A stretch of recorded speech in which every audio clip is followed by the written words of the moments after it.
going to, yeah, I was going to say. Right.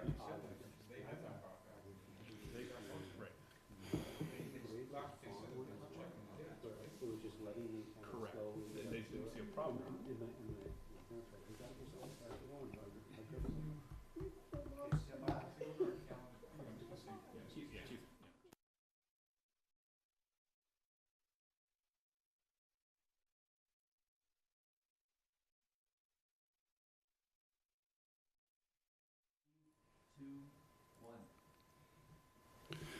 Okay. Good evening. This is the school committee meeting for the Ashland School Committee, November 17, 2022. We start by reading our vision statement, which is the Ashland Public Schools is a forward-thinking district that cultivates the academic and social-emotional growth of each student through a supportive, collaborative, innovative, and challenging environment.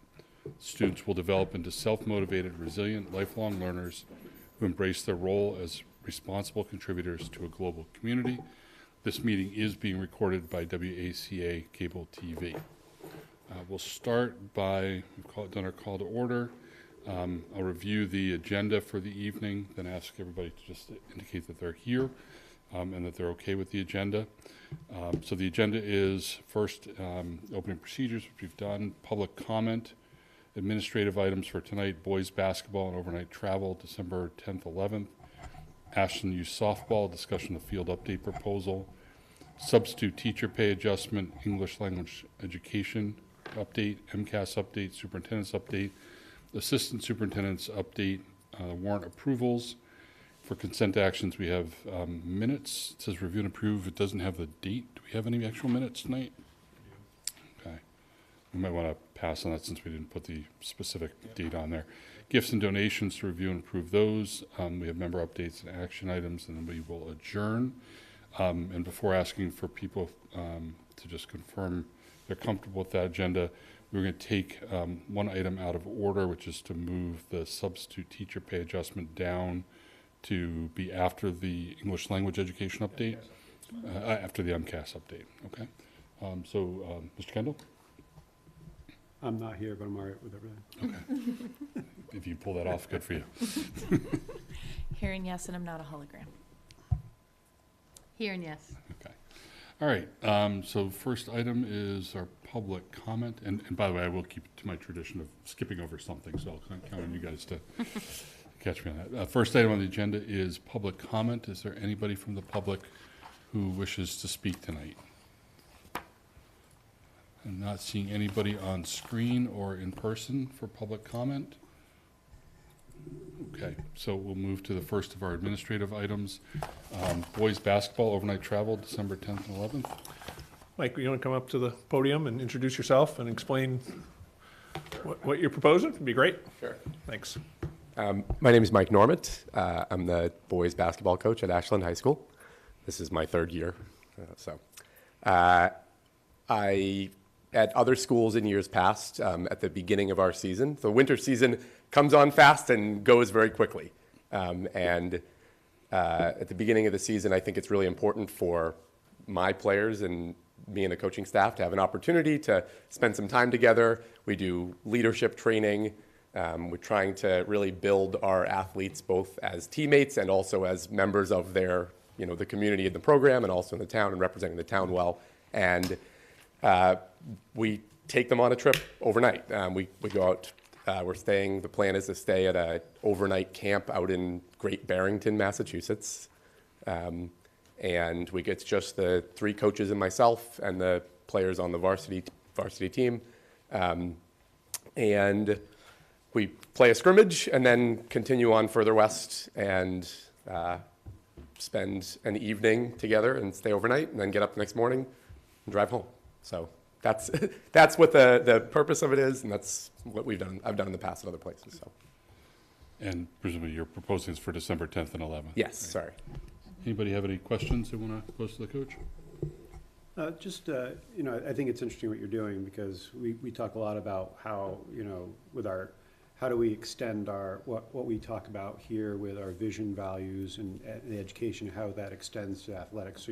So it's interesting you're talking about leadership. Can you just describe some of the things you've done in the past that you plan on doing aside from just a scrimmage? But yeah. I'm assuming you're not just, eating wings and watching a game or something. No, and in fact, once we get out there, very little, I mean, we don't play any, once we're at the, there's no basketball playing anymore once we're at the camp. I mean, it's just, we're sitting together and we're going through. So I use Jeff Jansen's leadership manuals. That's the books that I've been working with my captains already this fall on that. And so the three of us together will sort of lead some of the activities. So, I mean, it's a lot of thinking about goal setting for players, what they expect to get both as athletes and, like I said, as members of a group. The specific activities that we're planning to do for this year, I always reveal a theme to the team, and I cannot reveal that theme to you right now. Yeah. But I reveal a theme to the team, and that becomes the focus of the overnight. So all of the leadership stuff that we do, which involves reading stuff from this Jansen book, we'll watch a couple of films, and it's really just giving kids an opportunity to talk. A lot of kids who are quiet, maybe when they're playing in a game, or quiet in school, can find an opportunity to really feel comfortable in a smaller group setting like that. So, communication is a really important value that we try to stress. And we'll take a lot of the specific activities right out of that text, out of that Jansen leadership text. Cool. So it might be interesting after this for maybe you to circle back with us and give us an update on how it went. Absolutely. And the impacts, and maybe even some of the kids that would be able to get the value out of it. Because I like the thing you're talking about in there, that it's not just you're not just talking about basketball. You're not just talking about, okay, your teammates are all that matter. It's broader than that, right? So yeah, I mean, I teach high school history, and I know that for many of my students, the time that they spend with their coaches is just as valuable as the time they spend with their teachers in the classroom, and they oftentimes are able to show a different side of themselves in that setting. And so taking advantage of that and giving them learning opportunities with something that they might be passionate about if they struggle in school is also really important to me. So great. Anybody else? I just have a quick question in terms of, so I noticed here the cost of the trip is $85 per student, and you mentioned that there's some funds to cover the van in the sub-account in the Clocker for the Clocker Club.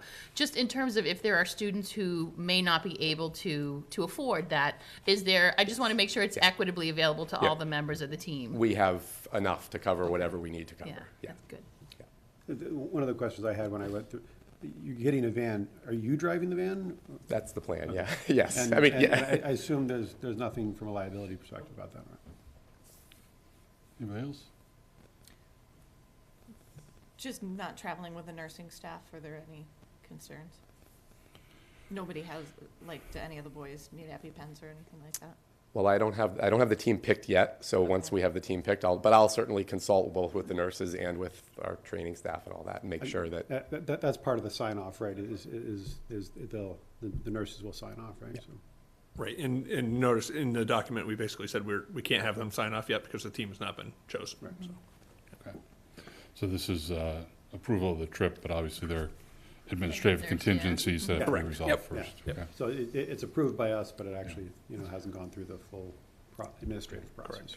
And so one question I guess I would have for you is just, obviously I assume you've talked about this internally with Mr. Marks, and has there been discussion about using this as a model, with other teams that you're aware of, and is there sort of a thought process, if you know, of kind of doing something similar? I mean, obviously some of our teams like football is probably too big to do anything, but most of the teams are probably similar in size to the basketball team, which I assume is like 10 or 12 kids.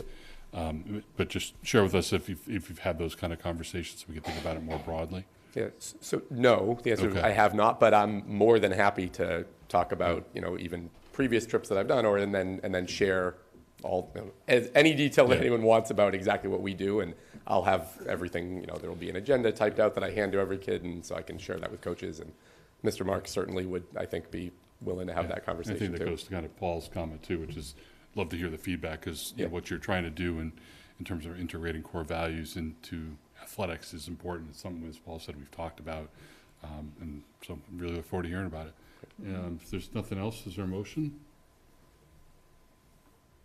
I move to approve the overnight travel to Great Barrington as presented.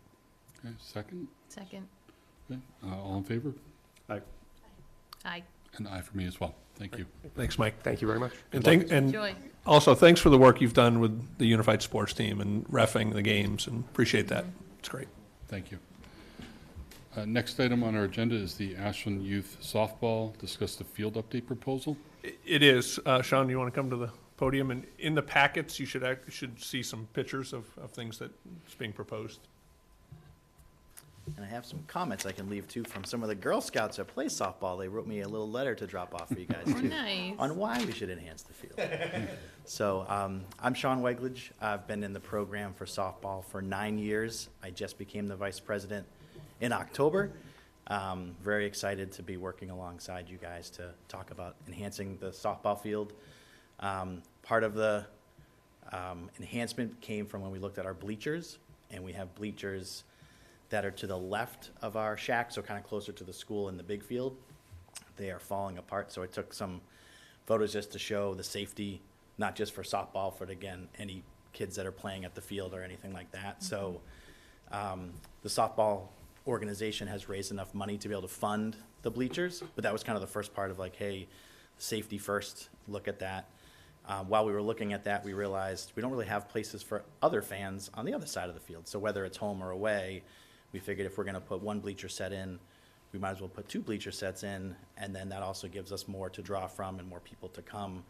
We also have a snack shack that funds a lot of the concessions and stuff for the softball, so we feel if they have a place to sit that's raised up versus everyone kind of sits in chairs and they're kind of trying to look over the kids, now that some of the older kids are much taller than their parents and stuff like that. So that was our first foray, and then this past fall, so I coach the K through 2 kids right now. We had 26 kids. We took 11 of them that seemed to be starting to get to the next level, and we went to Medway, our first away game ever at that level. They saw the Medway field. They were like, whoa, there's helmet boxes, there's this, there's that. So when we came back, we had talked to some of the Girl Scouts that were a little bit older that had been in the program for a while. And they had made comments too, hey, we would go to different fields. There's these helmet boxes that you could put your helmets in, your water bottle, your gloves, things like that, and just really pops inside of the dugouts. So the other thought was putting together, we have 2 dugouts by the small field, 2 dugouts by the big field, putting these helmet boxes in there, constructing them with a company that would build them. And then we have a construction company that is part of Ashland Softball that would help us install them and make sure everything, permits are pulled and everything like that. And then the third was, the idea from the Girl Scouts was they have a 2-year project, and they came to their Girl Scout troop and they said, we'd like to use that 2-year project to help enhance the field. So whether it is what they've said is, making it spruce up or making it look prettier, or again, could be painting. We realized, which I never realized till really looking at it, the dugouts are green. Ashland isn't green. So painting it blue or painting it blue and red, kind of really making them pop on both sides. And then they have some other ideas of just trying to make it look, nicer, and so as more people come and different things like that. So that was the idea behind it as it's kind of grown. So that's what we wanted to kind of share today. Questions? All sounds good. I think just make sure you're working with both Pete and John Murray. I would, when you're going to do paint, Esmer's on the line, work with her to get Clocker blue. So we've had a lot of conversations about branding and making sure that we're consistent with what we're doing. So we'll want to do that. So she has the colors, and so when you're going to do that. And who was that again? Esmer. Esmer. She's Oh, a- yeah. It- Sorry about that. They're actually posted online too. Okay. Yeah. Yeah, The branding guide's there, so I can get that to you, Sean. Okay, yeah, so, and Pete, you can go through Pete and John, they'll be able to get in touch with Esmer as well, so. Okay. But I did speak to Pete, and he was absolutely in favor of this, and he wanted to come on time. I said, no need, Sean's got to come, so, yeah. So with the bleachers, are they just replacing the wood, or are they replacing the bleachers? So right now, so the first one would be replacing the whole, so taking it out because it is Yeah. not safe to be on at all. So it would be making sure it's secure. So again, I didn't even look to see if there's a cement block underneath it. Mike, I don't know if you remembered. I think it's pretty janky, if I can use the word, like, so we would literally make sure that it is the concrete is, again, make sure that it's secure, so, and then make sure it's Yeah, put some footings durable. in. And then the second one will be brand new. So it would be getting rid of the first one because it's got holes in it. It's really not safe for people. Or even birds, because they land on it sometimes. But it would be replacing one and then putting a brand new one to the right of that. Anybody else? Is Karen? the snack shack electrified, or is it, Yep, okay. yep. So Snack Shack is electrified. Right now, we sell just regular, packaged candy out of there. We are gonna have the Board of Health come and check out both baseball and softball this year. I guess baseball does it every year. We have a fridge in there. We're having another electrician come and make sure the fridge works, because it didn't work last year. So we want to really make sure that that is there too. But there's a bathroom in there, it's electricity there, everything is there right now. Excellent.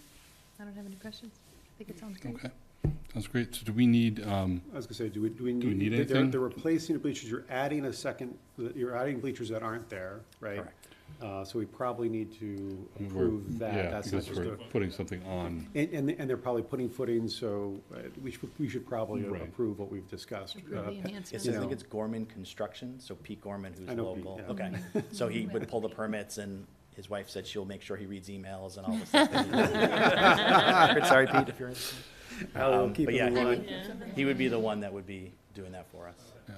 So is there a motion to approve, I guess what we're really doing is approving the removal of one set of bleachers, the installation of two, and the painting, I don't know that we need to approve that, but it's the installation of something on school property that I think. Yeah, And the helmet so, boxes so that would I be in the mean, dugouts we can itself. probably just make a motion Yeah. to approve the The enhancements as presented, provided they continue to work through the principal and director of facilities.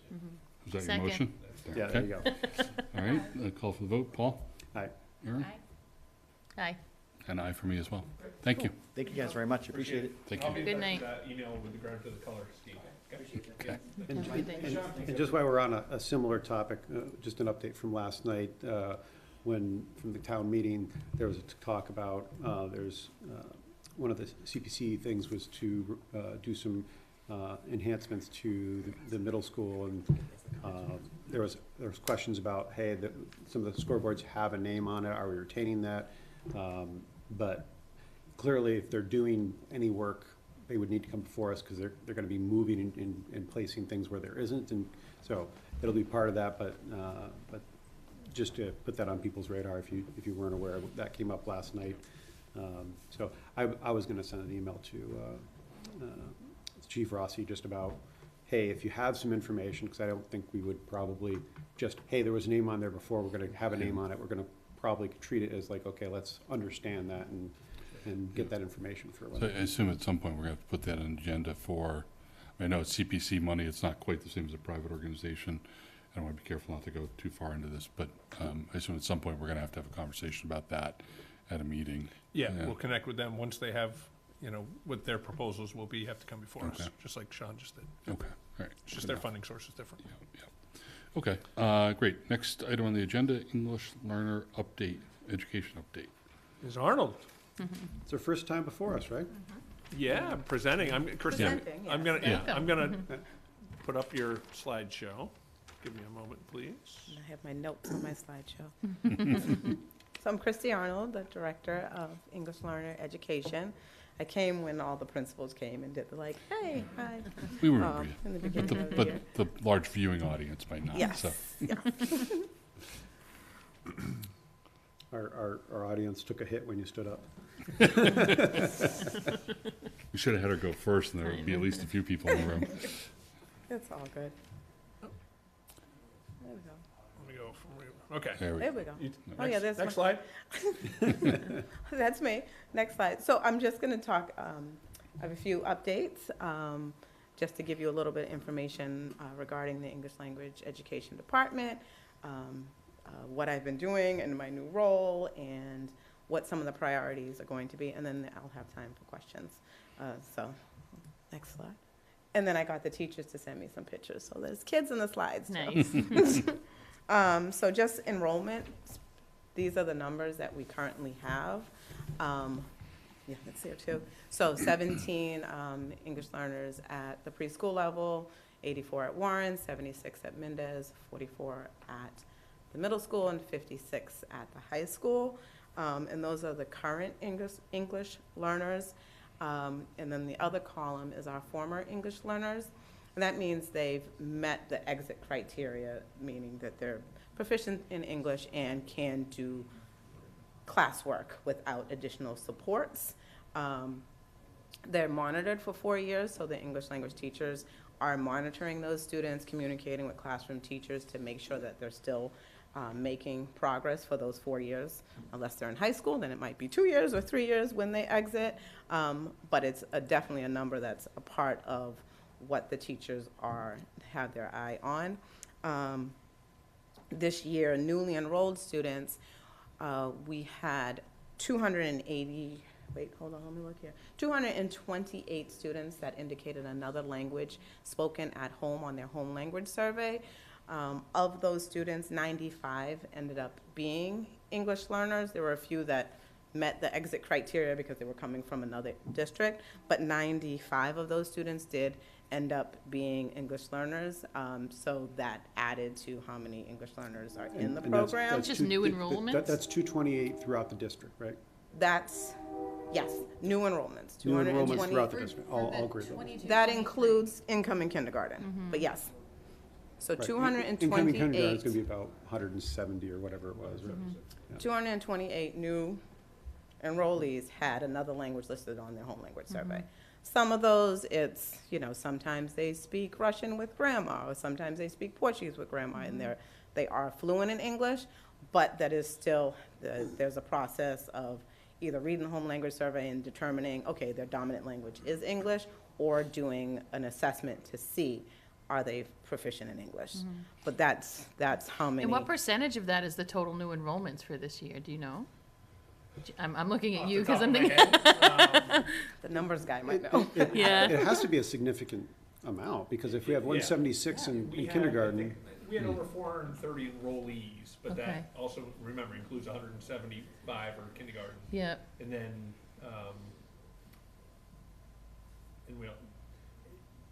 I'd have to go back. I do have the numbers. Maybe I could look. while But- we're- but- But it looks- sounds like but it about look- half. but it Yeah, loo- it's but it about looks- half. but it looks like it's at least, Easily 50%. Yeah. it looks like it's at least half Yeah, of them have That's right. a second language at least, right? I did have And then it. about a quarter of them, sounds like roughly. I mean, obviously, I'm not exact numbers, but it's helpful to put that in perspective. The Thank you. 95 out of 228 are in need of support.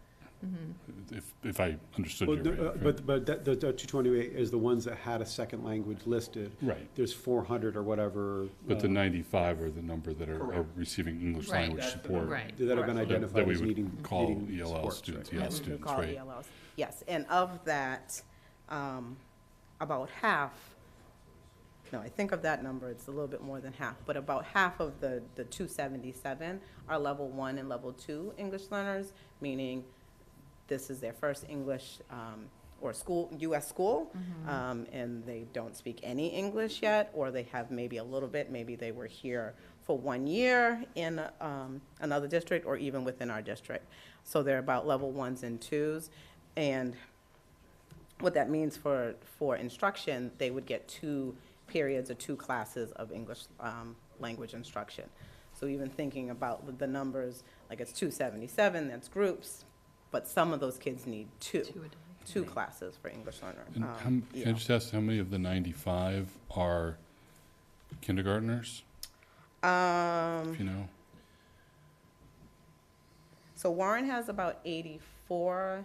I don't know, I do have Okay. that on my other And spreadsheet. maybe just Yeah. for broad strokes, sort of how many of those students that you're talking about that are requiring EL support are new into the school district at the kindergarten level? So maybe, I don't know, it's 45 or 50, but like generally speaking, is that where we're seeing most of these students come from I at would that age? say probably not where Okay. the most. I think it's spread out Okay. because if they're level 1s and 2s, there's a lot at the high school. I would say there's, and I'm going to talk about that in one of my slides too, about the numbers at the high school and how that's grown and what that looks like. But I do have more specifics, and I can get the breakdown by grade level.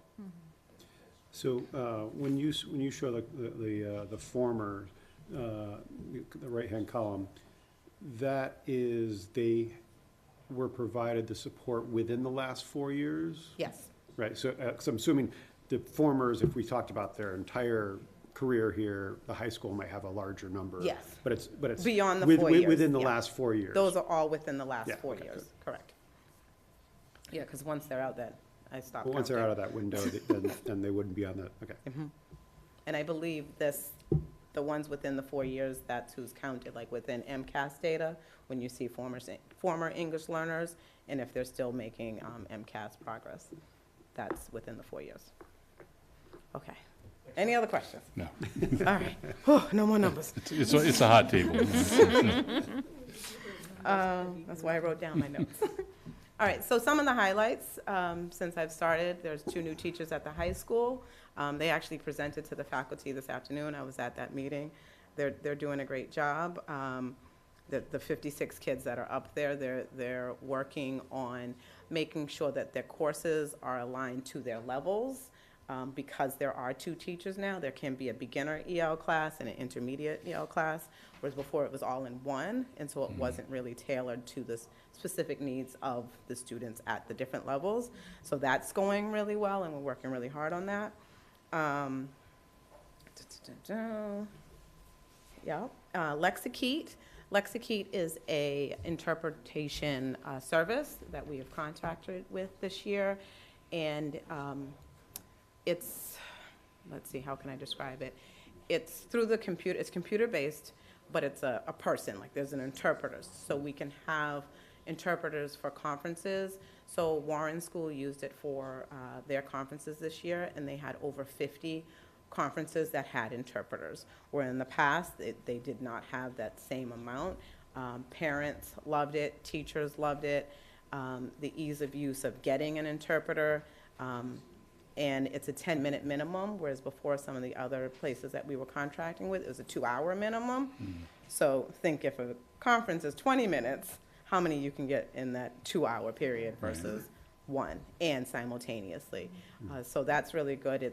I've been training the nurses, school counselors, just more of the community so that we can have more language access for all families. And again, you saw the numbers of how many are requesting that, so that's been going really well.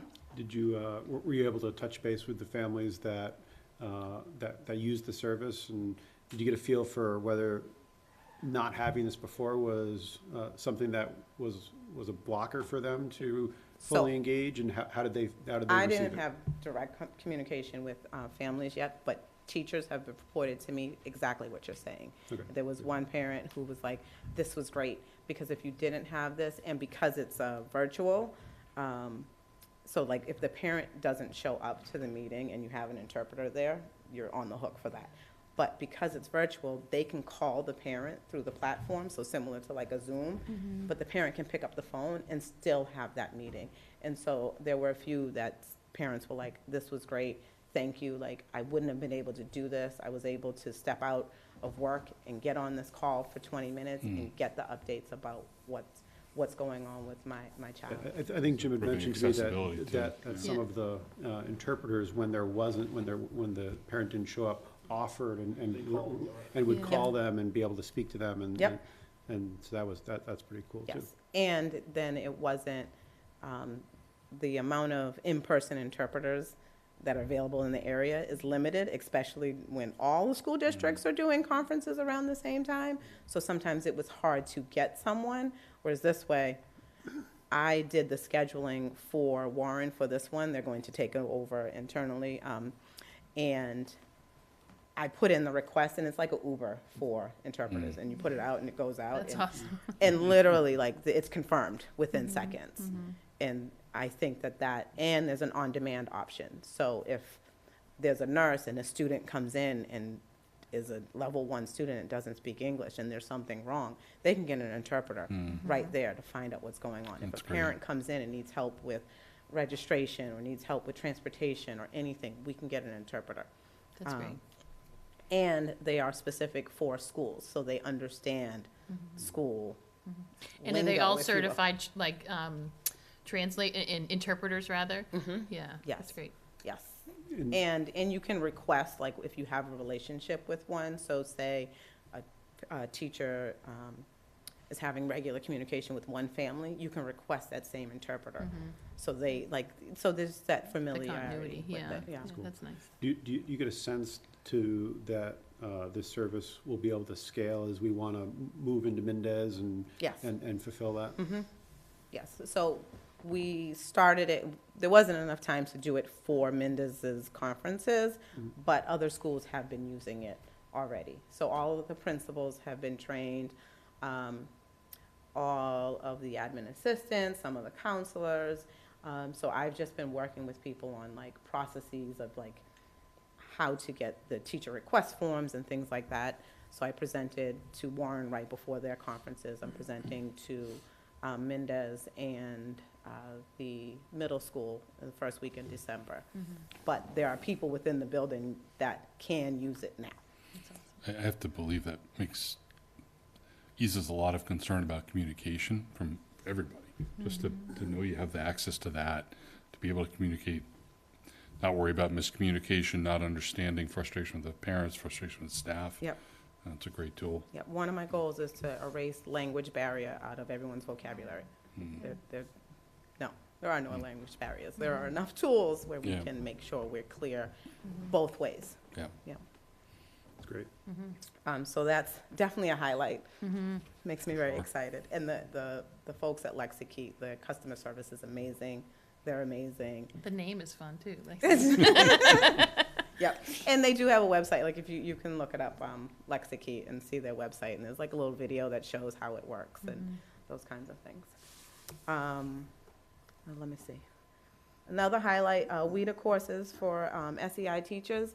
So Mr. Kyra had sent out an email about some WIDA courses and said, if you want to sign up, here's some free courses. And what we found out was that teachers need WIDA accounts, and they do the WIDA Access. It's the standards for ELL learners, and they have a lot of free courses. They need an account, so they had to email me so that I could give them an account.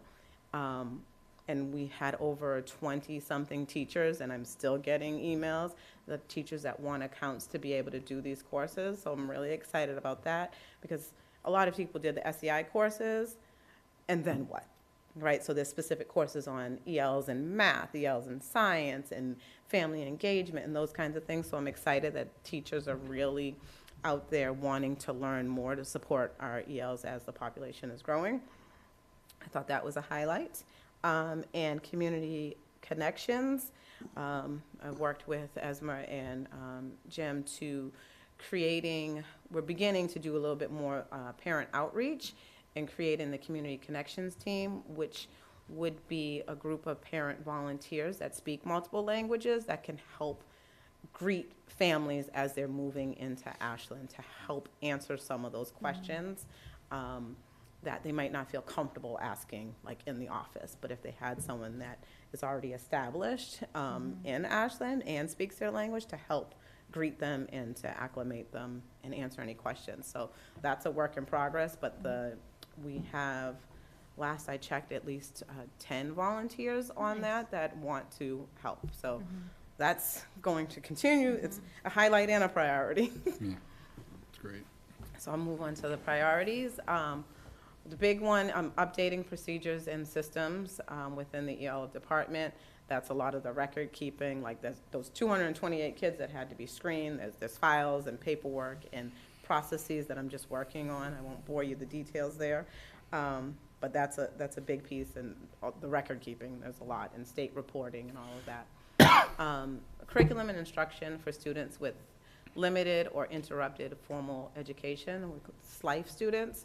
So at the high school, we have probably about 19 students that would be considered level 1 students, and many of them are most likely SLIFE students, meaning maybe they finished 6th grade in their home country, but now they're here, they're 16, they're in high school, but they have a 5th grade math level. And so the state has some guidance around this, and I've been working with Kelly and a team up there, and we've joined a SLIFE community of practice, where we'll learn more about programming and what we can do for these students. Because think if a 17-year-old student is in a math class in high school, 9th grade math class, and their math skills are at a 5th grade level. Not because they have a disability, it's because they haven't been taught those math skills, COVID, whatever it may be. So what can we do for those students? So that's really a priority that I'm working with the high school. And if they're coming from somewhere else, they may also be, needing English support. Yes. As a barrier as well to Absolutely. getting that content, Absolutely. right? So, And it's very much, the students, they might come from another country and they're transferring the skills, right? So it takes a little less time, they learn the English and they can transfer the skills. They learn the English, but they don't have the skills. So then what, right? There's differentiation, but there's not, we need to think about it differently. So again, Kelly and I have joined the Community of Practice for SLIFE students. We visited a SLIFE program in Norwood Public Schools, so this is something that's really a priority. Like I said, it's about 20 kids at the high school that we're trying to figure out what is the best programming for these students to give them really what they need. and as you go and you're investigating that, do we already have, not that she has something she can put a finger on right now, but do we have funding, set aside for, whatever the supports and programming we will need to help address? So we're The gaps looking here. You want me to at answer that? creative, radical imagination. That's where the funding is going to come from. But using the resources that we have, because a lot of it is scheduling. Right. And so like if you need 2 English classes to really to learn English, right? If you put me in another country in Spain and said, okay, 45 minutes a day and you're gonna learn Spanish, it's not gonna happen. And learn math and physics and everything else. So really using the resources that we have. We might ask for some money, we don't know yet. So we'll foreshadow that most likely come the January timeframe when we start thinking about switching over halfway through the year at the high school level, that there hopefully is a proposal in place from Kelly and Christy coming to me, that as Chris and I start to really look at our funding for FY23, that are we able to create something immediate needs, right, for the students that Christy's talking about, the SLIFE kids at the high school, and then as part of the budgeting process for FY24, that will be enveloped into that. But the short answer is yes, we're looking at all options for us because there's an immediate need. Yeah, and then that's is there summer programming that we can do for them? And that's right. So those are all things that we're looking at. 2 things. One, Esmer just texted me, we have 25 families now for the Community Connections, up to 25. Thanks, Esmer. Yeah, right. And we did have 450 students enroll this year, like through the process, so. Okay. You're And so- talking about, I'm sorry, I'm gonna interrupt you, but you're talking about there being 19 or 20 kids at the high school that are SLIFE kids. Is that something we've also assessed at the other buildings? I mean, obviously they're younger, so they're a different place, but. So there are probably students that fit that in other buildings. Again, I think the impact isn't as impactful, I don't know the word there. But yes, it's thinking about that at the high school, and then once we get something in place, do we need to replicate that? And also making it so that it's flexible, because you can be a SLIFE student or a newcomer, but what's the exit criteria? Because once you gain the skills or gain the English, you might not need that same level of support. So thinking about what's the entrance criteria, and the state has guidelines on what a SLIFE student is, and I'm using that with newcomers as well, but then what's the exit criteria, and what is the path to graduation, because that is the ultimate goal when we're talking high school, with credits and doing those things. But I assume you started with high school because the impact is greater and our time to address those gaps is Yes. much less, right? So- Correct.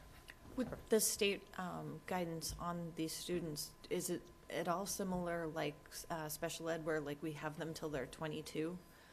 Or do they age out at 18 if they can't graduate by 18 or 19? Like how does that work if you're a junior or senior with 5th grade math skills and can't pass the MCAS in order to graduate. That's one of the things that we are looking at. That actually, that question came up today at the high school faculty meeting. And that's one of the things that we're looking at and thinking about. So if they were in school in, say, in Brazil, thinking about what classes did they take, if they didn't come with transcripts, right? So it's having conversations with the student, with the parents to figure out what classes did they take and can they get credit for some of those. Now, ultimately, passing MCAS is the end-all and be-all, so that's definitely something that's part of the conversation. And what would that look like?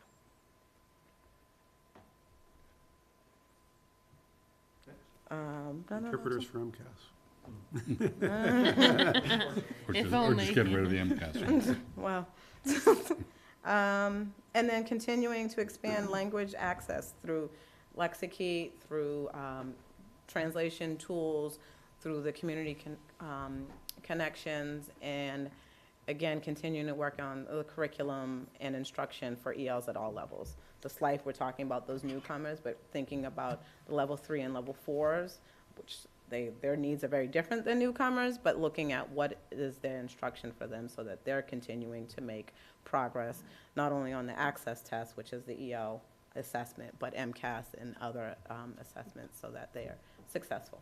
I assume like maybe a lot of the level 3 and 4s are not necessarily the same reasons. Maybe the pandemic caused some of those as well, or?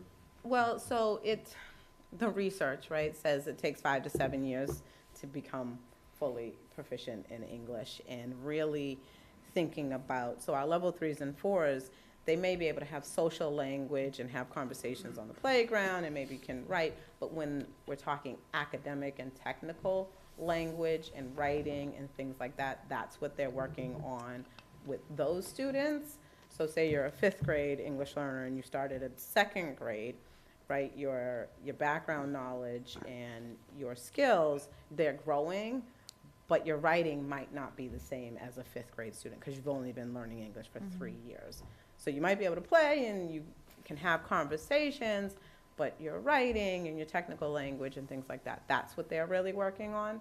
So it's not necessarily the pandemic or not, it's just that natural, like, I think I probably combined the two things I was talking Okay, about. sorry. About the SLIFE kids too. Like Yeah. the ones that are, that need less supports might be, not because they came from somewhere else, but also could just be that the impact that the last couple of years have had on them, right?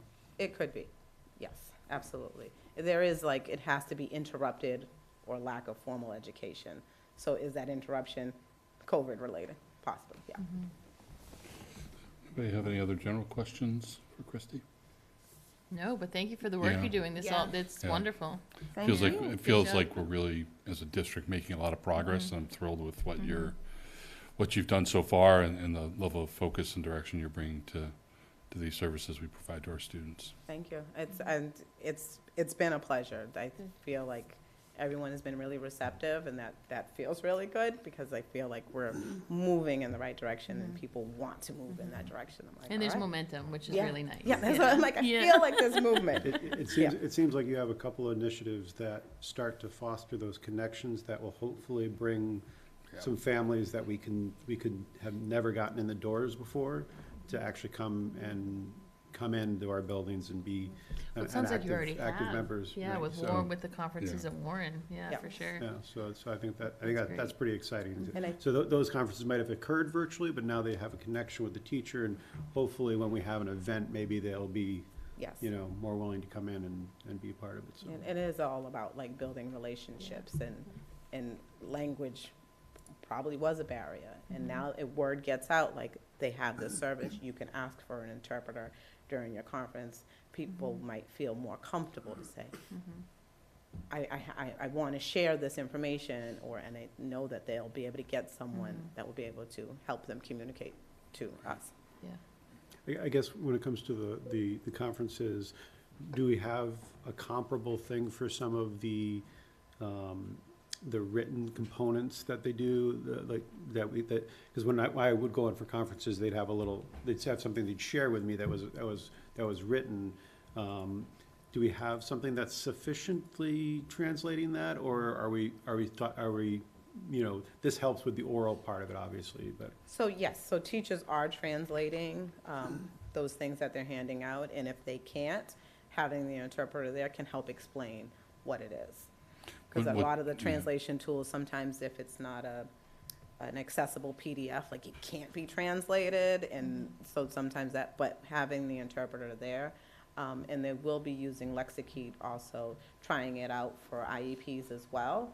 Nice. And they do have the ability to share the screen within it, which I think is also important because, you know, those reports are really long, so they can help like explain the things in the reports as well. That's great. What kind of tools are staff members using to help, for example, with the assessments or evaluations, the feedback they're giving to families? Are they just doing like Google Translate, or what are they using? So Google Translate, and within Google Docs, you can translate a document, so it keeps all the formatting and things like that. There's another software called DeepL, Microsoft Translate. There's many of those. There are, and they're getting better and better. I know in the past, Google Translate would have a lot of errors, but it does use AI, and it is getting better. So those are some of the tools that they are using to do that. And I think teachers, some have preferences of which one they like to use and how they like to use it. But there's very much, people are very conscious of trying to translate written communication. And also, SMORE, the newsletter that goes out now, Great, I wrote it down, I was gonna have you mention it. and you know, and I thought about it earlier, but I didn't write it down when I was talking about language access. So if you get that on your phone, and many people are operating on their phones, you click that translate button, and I tested it out when I got the athletics newsletter, and it translates it right for you. Perfect. Easy. Now, do we have any? So no cutting and pasting or anything, you just press the button. Do we have anybody, or do we have the ability to have, whether it be our connections partner, you know, those families that have volunteered, to help us understand? Because you said there's all these different tools, and maybe Google Translate does one language really well, and maybe the other one is abysmal, and we should probably have an idea of, and maybe give some guidance on, hey, if your family, if you're talking about Russian or Portuguese, or these tools are better, or avoid these, or these are, you know, something that, otherwise just leaving it up to whatever one that is easiest to use might not be the most effective one, So right? that's a good suggestion, and one of the conversations that we've had, and I've had with Esmer, is really coming up with, you know, procedures for translating and for interpretation, where we have, like, these are our standard operating procedures, and that would be one of them, like, for this language, use this. And another tool that teachers are using for communication is Talking Points. It's a free, it's for a nonprofit organization, and it's like texting, but you can do it through your computer, and the parent would get the message in their language, and they can respond back in their language, and you get it in English. And you can send, like, attachments and things like that. So when I tell people about Lexikey, I say you can use Talking Points to send a message. I'm going to call you at 2:00. So they get like, okay, that's fine. And so when you call with an interpreter, they're expecting your phone call. Esmer likes what you're saying, because she put her video back on to nod, so. But for those like, No, quick, go ahead.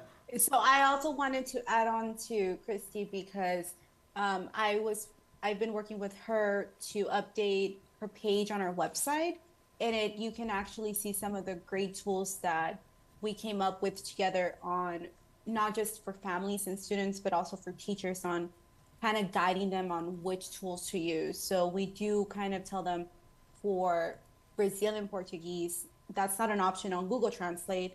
So we tell them use DeepL for that. And then for all other languages, use Google Translate. And you can see that we have it step by step.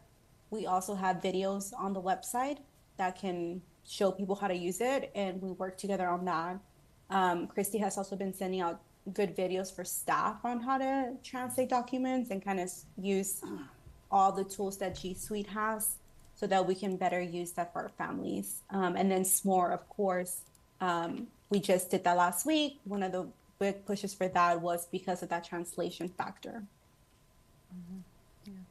Christy, do we have any bilingual evaluators? You mentioned translators for IEP meetings earlier, but what about for those kids that may need an evaluation that aren't proficient in English yet? So we don't have bilingual evaluators on staff. However, the school psychologist at, I believe he shared between Warren and Mendez Andrew, I met with him and Brittany last week, and he came with a host of tools for thinking about students who are multilingual and or don't speak English yet, and what an evaluation process would look like. And there's some flow charts of things to consider, as well as an assessment that assesses their vocabulary in English, and it's normed for ELs. So it's a specific assessment that could say, yes, they can be evaluated in English, no, they can't, and has suggestions of which tools to use. So that is what you're saying is in the Yeah. works as well. Yeah, good. And I was very excited to meet with him last week as well absolutely, on that. Yeah. Anybody have anything else? We could probably keep you here for I another. was gonna say, Thank you, Christy. thanks, Christy. Well, I'm Appreciate glad you to coming be in. here. As I was doing this, I was like, okay, all right, okay, we're moving forward, yeah. You sure are. Yes, we Thank are. you. Great stuff. Yeah, Thank you. Thank It is you. great stuff. All right, MCAS update, and we're gonna come back to subpay afterwards. Yep. And you guys are gonna tell me when I forget to. Mr. Cairo, I believe. Hold on, I gotta pull this up for Mike. Sure, thank you. We're just going to get the screen here. I'm going to use Mr. Adams' computer so I can share with you a wonderful new tool that we have in district now. Was able to actually introduce it to our administrative team today. So I want to be able to share it with you folks. And this is what we're going to be using moving forward to be able to fully analyze MCAS data as well as actually access data also. So we have partnered with an organization called Open Architects, and Open Architects has provided us with a dashboard for our school system. And what this dashboard does is it allows us to take a really good comprehensive look at all of our MCAS data since 2017, so you can see it over time. My thought today was sort of introduce you to the concept of how we're going to be looking at the data and what we're going to be looking at and what we're going to be using.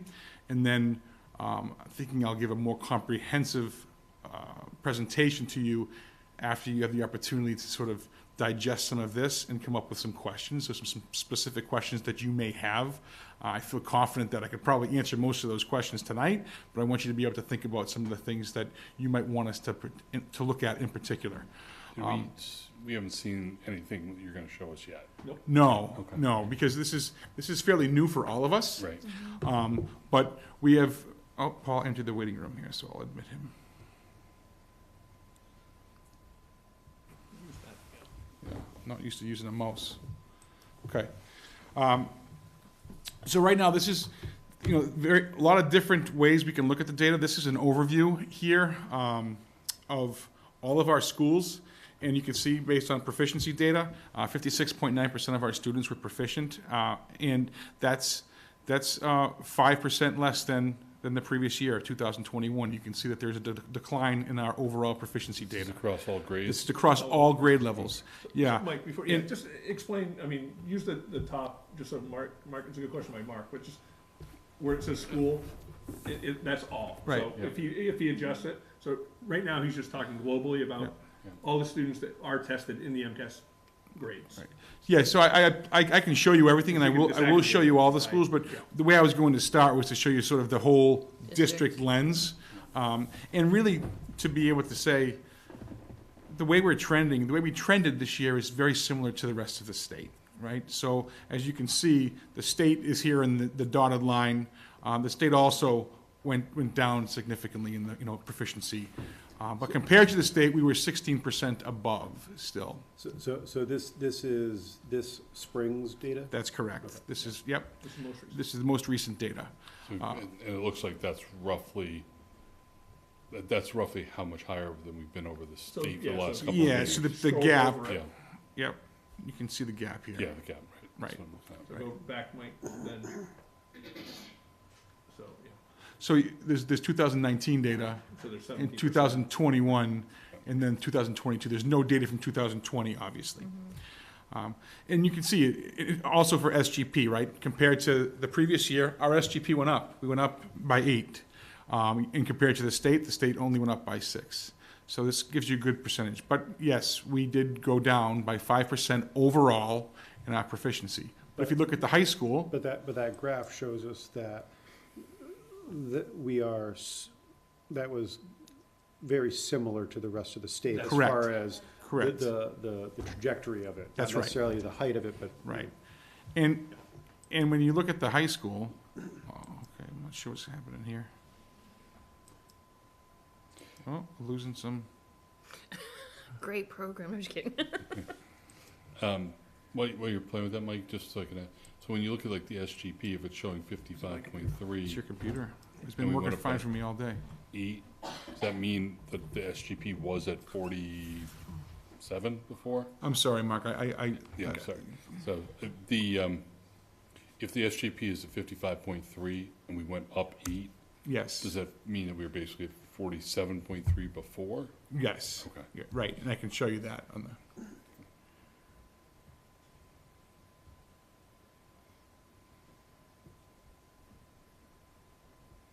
Paul, are you logged into this so you're seeing it on your computer? Yeah. What did you have to do to do that? Just like, He's in Zoom.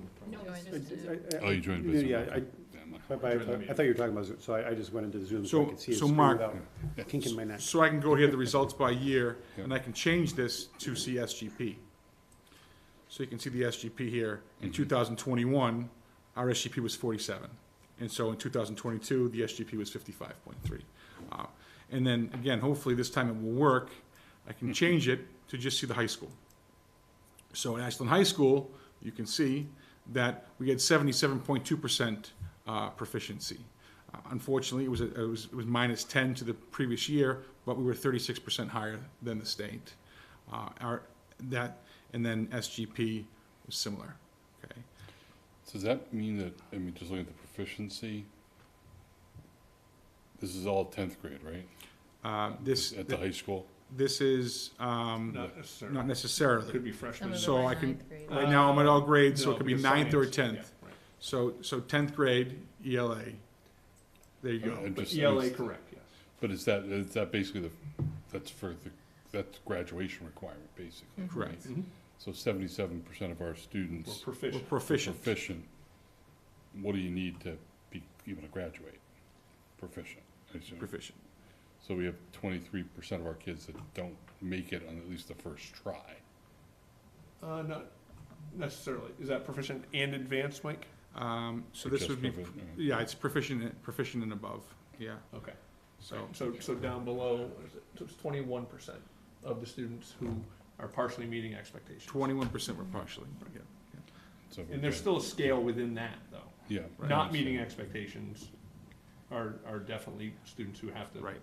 It's Continue on. it's So only is the that, it's only benchmark that, someplace in the middle of Yes, partially that's meeting, right. right? Okay. Yeah. yeah. Alright, So it's only, that's it's correct. the Okay. 4 students, it's the 2.7% of students that we would be worried about in terms of Okay. they're not graduating. So, all right, so it's not Yeah. 77%, Correct. it's small. Right. Okay, Right. that's what I was Right. right, thank you. Tim. Yeah, that minimum score is kind of in the middle of Yeah, partial. it's Yeah, a misnomer. And, it is.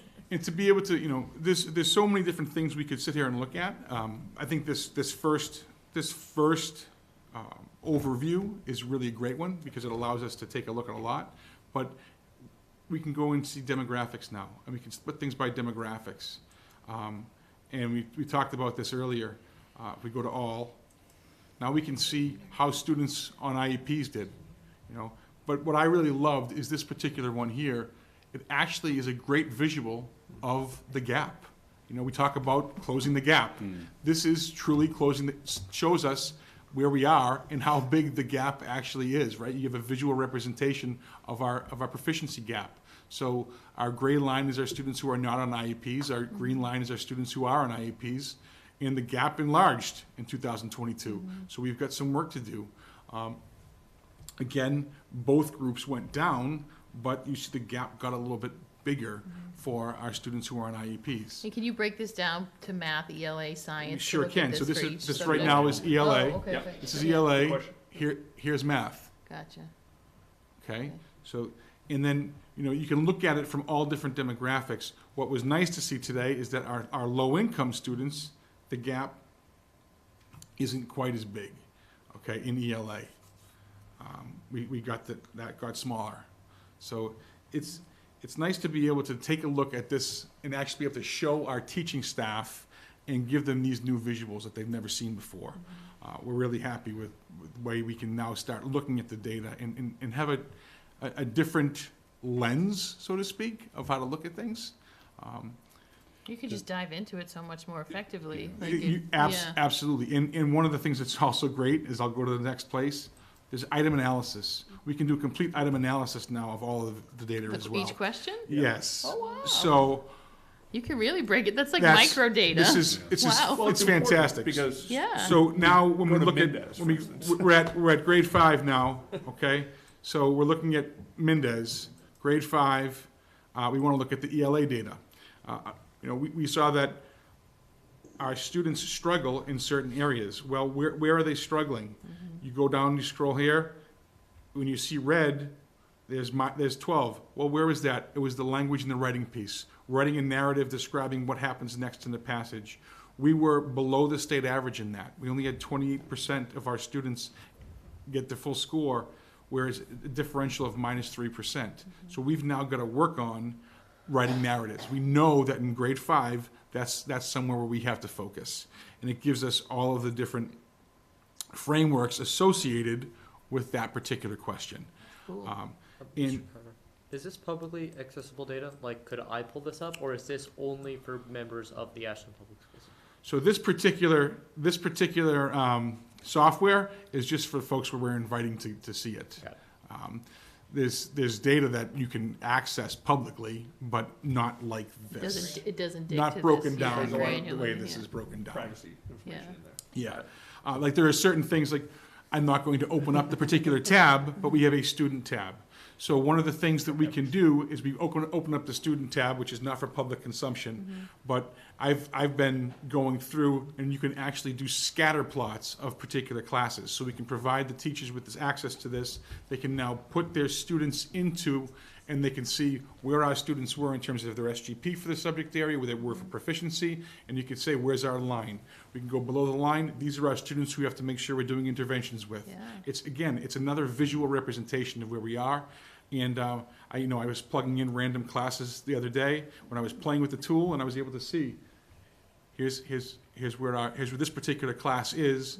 Now we have to make sure that we're providing this teacher with the resources that they need to make sure that they can meet the needs of these students that fall below the line. And what a helpful tool for those kids on IEPs too, to be able to Perfect. really micro-target Yeah, that's right. Yeah, their I mean, progress, really yeah. For every any kid, right? but just knowing that like MCAS is a piece that's looked at. Comment I made today, Yeah. the comment I made today in our leadership meeting was, individual student success plans, right? Right, This is- I mean, when we start looking at individualized education for students, this tool. now Absolutely. Again, MCAS isn't the only component here, right? But it is a component we can look at and But now this get the lets you data. use that data Correct. like effectively, because Yes, it's yeah. not just a big bird's eye view of the information. Very This- detailed. Yeah. And it's really interesting too. So when keep in mind that what I was just on, we were looking at Mendez, ELA, right? And in grade 5, the overview. Grade 5 Mendez, ELA, we struggled. Okay, previous year we were only proficiency rating of 51.7%. It was down 11% from the previous year. You look at that and you immediately wonder, okay, what was it? What is going on? Well, then when you go to the item analysis piece, you realize it was writing. It was there. Our language was 84%. And our reading was 76%. It's not terrible, right? But our writing was only a 34%. So that's where we now know we've got to make sure we're looking at that. What are we doing? And clearly there's going to be, I think, has to be the understanding that some of this was impacted by COVID, right? We're still getting over that. So I'm really excited to see what this looks like next year. Yeah. And this is now officially going to become our baseline, right? So let's look at what our SGP is next year when I'm, sitting here in front of you folks with the same data. But I mean, that's where, like, the page you were just on prior, having this visually really shows you when the state line and our line are not parallel. right. Right, so this really showed that Yeah. the state recovered as a whole, we did not. That's In correct. this area. In this Right, area. Correct. In In this ELA, specific area. fifth grade That's right. ELA, That's right. the state recovered, we didn't, and that's glaring, right? That's Right, like and what there are happened. lots of questions though, right? I mean, to me, there are lots of components to this, and that's why I think digging deeply into individual students Right. is critically important, right? Because Right. what does our profile of students look like at that last year's fifth grade level? How many students were new to our school system in the third grade or the fourth grade when COVID hit? How many English language learners? Right. How many, what impact did all of those things have compared to the rest of?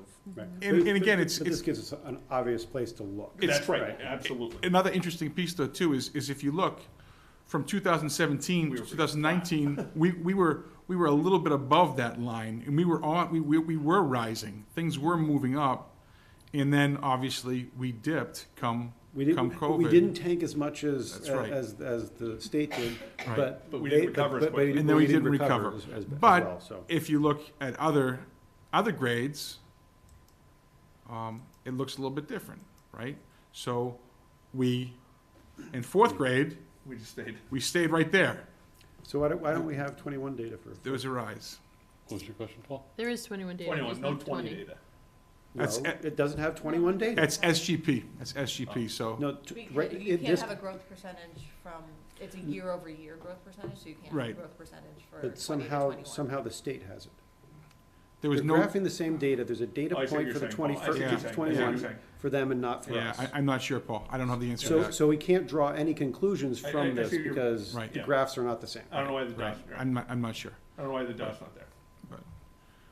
But as you can see, that particular grade, Right. it struggled. And our goal is 50% SGP each year, right? 50% SGP is 50% SGP minimum, means like- we've It's a minimum. it's the year. minimum where you want to be. That's Right, where you yeah. ultimately want to be. Yeah. Well, we'd like to be greater Right. than that, obviously. Of course. We should but- never be less than 10 percentage points above the state, in my opinion. That's just my opinion. So this is new. Less than. Less than What's that? 10% above. I'm sorry. So this is relatively new tool for us. Yeah. To what degree have you had a chance to share any of this data with Yeah. subject matter teachers So, and? yeah, great question, Mark. So today, what we did is we shared this with all of our principals and our admin team.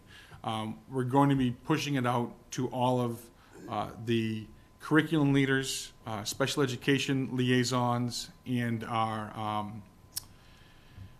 various classroom teachers over the course of the next couple weeks to make sure that they could get this detailed work. I have offered to go in to faculty meetings and to curriculum meetings to spend some time sharing the entire piece, similar to what I'm doing now. I'll probably get into a little bit more depth because we go to show them students and whatnot.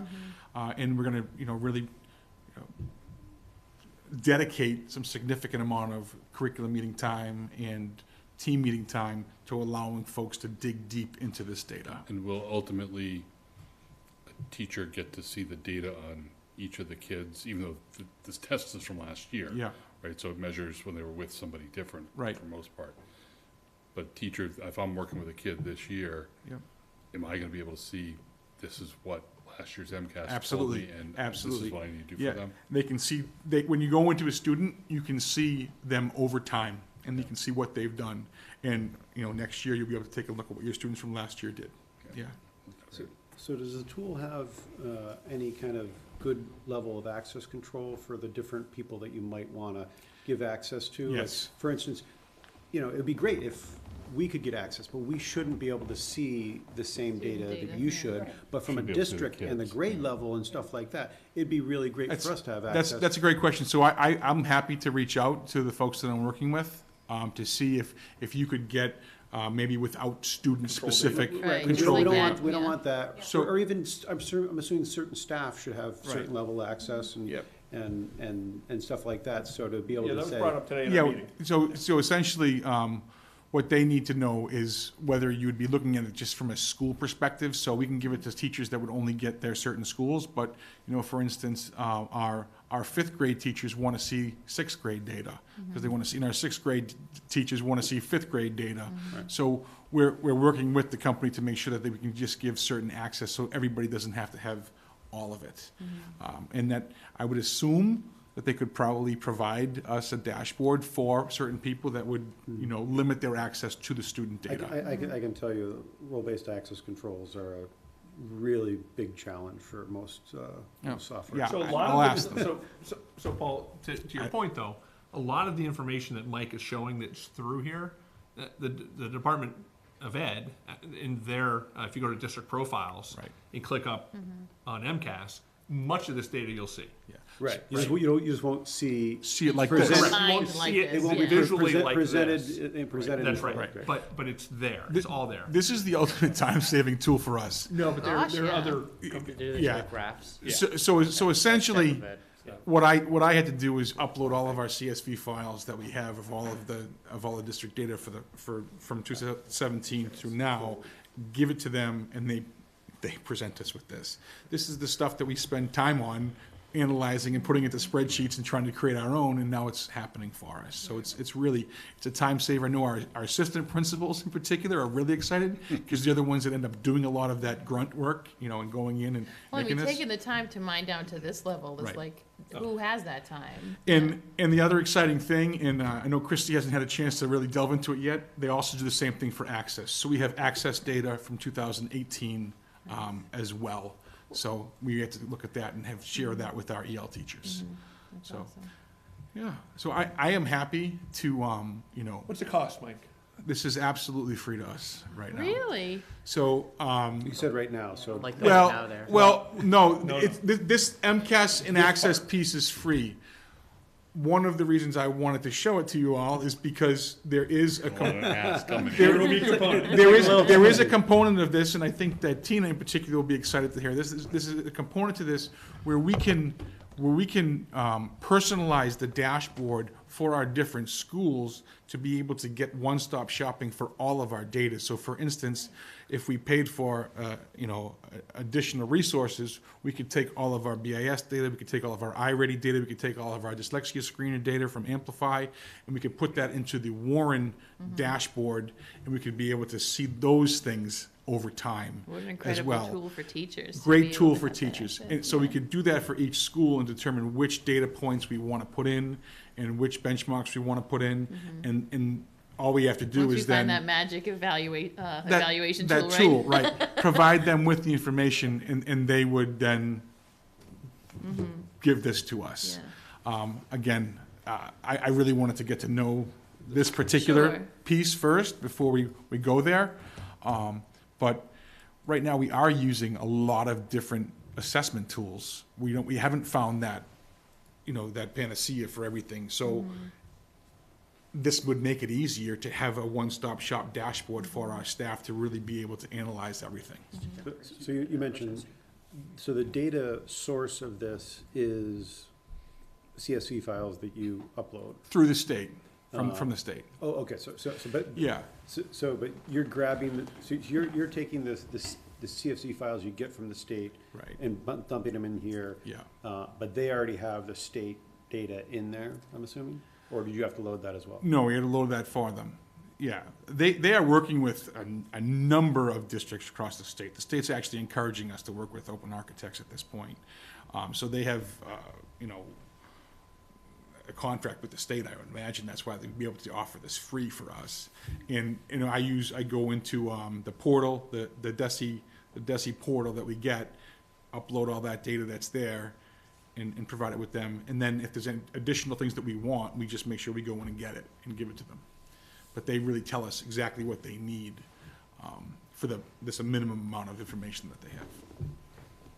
That's cool. Sounds like another great tool. We've had a lot of good tools coming tonight, Yeah. I know. you know? So, Good progress. so essentially, if there are specific things that you would like me to present to you, to be able to find, to provide you specific information, get it to me. I'd be happy to do that. I wanted to be able to show you that we have access to it. I can find it pretty easily. I figured rather than just, dump a bunch of information on you tonight, I wanted to show you this and introduce you to the tool and let you know that if there's things that you want to see, we'll be able to provide So, it. quick question, you had mentioned, like that you can break it down by student and look at specific students' profile. Do those become part of their student record? Or is this different? Like, could a parent ask for, can I see the breakdown of my, So I mean, not that many people, I'm just, I've met some parents who do ask for those things. A parent gets the breakdown information when they get their paper copy of the MCAS. Yeah, So if they've saved it over time, they can Gotcha. get it. Yeah, So so you can look at the item, and then actually on the website, they'll tell what the question is. gotcha, all right. So this isn't, none of this is, I mean, obviously it's all data from the scores, but none of this is broken down in a way that isn't already accessible somehow to parents, so Yeah. it's, okay. But if a parent wanted to come in and chat with us about this, I'd be more than Sure, happy yeah. to pull up their child's data and show them what their student has done over time. Right, yeah. But the paper copy that we get doesn't have the items. Yeah, I don't think it has that much There's an detail. item there's They an used there's to- an item analysis on the bottom. Yeah, it Yeah. used to be on the like bottom. But the it's fine very print. superficial, it's hard to. Yeah. Well, it Yeah. gives the question number, and then an X or a check or whatever, Yeah. typically. That's how they used to do it. I haven't had it. Yeah. That's well, that's what it's- mine was that I got from my child And this then you year. can go on the website and look at the actual item analysis. Okay, so maybe that's the part I didn't know about, was going on the website and looking. Basically, I thought it was just a disclaimer at the bottom, maybe. No. and, No, it's all and that then- fine then- print, then- yeah. Then they gotta go to the secret decoder website. Yeah. and- Probably. You have to compare it against Anything else for Mike? that. No, just really cool. Great, thank you, Mike. Good. Sounds like a great tool. Oh, thanks, Mike. All right, so as not to skip the items that I was going to skip by accident. Substitute teacher pay adjustment, Mr. Yeah, Adams. Yeah, so I think as we've had conversations in the past, finding substitute teachers is quite challenging, obviously, and we've been on the low side for our daily pay. So I had Chris do just an analysis of where districts are around us, and in hopes of trying to actually get to a point where we're competitive and can get more substitutes. And so the analysis that Chris did, we're recommending that we move from $94.50 a day to $120 per day for the normal sub. And you'll notice where that falls within the groups that we're looking at: Framingham, Hopkinton, Millis, Sherburne, Medway. Holliston's at 75, Medway's at 95. I had asked Chris, do you have the numbers, the three questions I had asked you? So can you share those? Because I think it's important. I think it's important to know how many, on average, how many substitutes we need per day. On average, you know, how many times we're filling spots, right? And what our stable of substitutes are. So, but Jim, if I recall last time we talked about that, we had different rates based on whether they were a retiree, all these different For things. nurses, That was for nurses? correct. That was only for nurses. I thought it was for substitutes as No, well. it was substitute nurses is what we voted on last time and talked about. I was sure that because we had this conversation about substitute pay just before COVID, I think. Or maybe before COVID, yeah. Right, but I thought we had different rates, whether they had a degree, So for the whether they were long-term certified. Long-term whether- subs whether are they're different. Long-term subs, It's yeah. only long-term subs? Correct. I thought we had Yeah. I thought it was for the substitutes too. Yeah, because it's certified with masters. Right. And then Ashland Retire was. The retired one, I know is a nurse. That's the first one I know about, of a retired one. But I'd have to go back and. well, I can go back and look as well. But the point is, current daily rate is what we need to adjust. But I wanted Chris to share that, because I had asked three questions of Chris after getting this, because I think it's important. What's our daily, how many substitutes do we have in the stable, if you will? What's the average daily absent that needs a sub? Because not everyone needs a sub when you're out. And what's our average fill rate? So I think that's important. Sure. So, we have 90 active subs, 53 of which who worked over the past year. 11 of those are college students, so they don't work regular, they're not a regular pool. So I'd say a daily pool is 42, that we have. On average, on how many substitutes do we need daily, and how many of them go unfilled on average. So on average, we have 48 vacancies per day, 34 of which require a sub. We fill an average of 6. So that's an average unfilled substitute need of 28, which is 20%. So 20% 20% is filled. 20% filled. filled. Right, okay, yeah, okay. So how, so the great question is, well, then what do we do, right? Right. So we have obviously within the ESP contracts, principals will take our paraprofessionals and move them into the classroom. We pay a differential per hour, for them actually running the class versus just being a paraprofessional in there.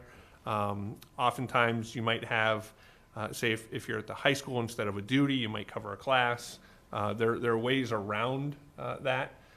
But I also think that stable of substitutes that Chris is talking about, many of those folks are also in the stables of the other surrounding districts. And if they're paying more, they're more apt to go to those districts for the day versus, $30 more a day to go, one town over is something they're more willing to do. Yeah. Well, this issue came up last night at the AshPAC meeting because it was discussed about, some of the ESP vacancies and Sure. then just people being out. And, Brittany was sharing that she's often filling in for classes, as are her team chairs. So it's the fact that we're not able to fill these is obviously pulling from Right. every area of every building to cover those classes. So I'm curious, Chris, you mentioned that some, and just because I don't understand the distinction, but if there's a certain number of people out each day, but not every position needs to be filled with a sub. So what's the distinction? So my sense on that, and I think either Mike or Jim can probably articulate it a little bit clearer, but if we have an ESP out, we might not necessarily need a sub for an ESP. Okay. Depending on And which maybe class if we it's have in an and admin whatnot. vacancy, probably Okay. don't need Right. one of the Sure. three of us So we're talking probably don't- total staff. Gotcha, okay. Total okay. staff, faculty Okay. and staff. So Okay. that, I mean, That's why we have- custodian may not, we may, so. Sure, okay. So what would you say is it seems like classroom teachers are the ones that you have to fill for. That we If you- try. Right, That's the most, yeah. right, so, That's the number I gave you, the 20%. okay, that's what I was getting at, Yep, okay. yep, we netted it out, the ones that Okay. the Gotcha. required versus non. Yeah. All right. Any further discussion? Not, is there a motion? I move to approve the increase in substitute teacher pay or the adjustment in substitute teacher pay as presented. Second? Any further discussion? Call for the vote. Paul? Aye. Aaron? Tina? Aye. Aye for me. And Paul, to your point, I will go back, because I know what you're talking about. When Mike Connor was here asking a conversation about substitute teacher pay and for retirees from Ashland. So I'll look for that as well, so. This is ESP teachers, Ashland, non-degree. So this is from, I just searched for things. So Yep. May 2017, we talked about it.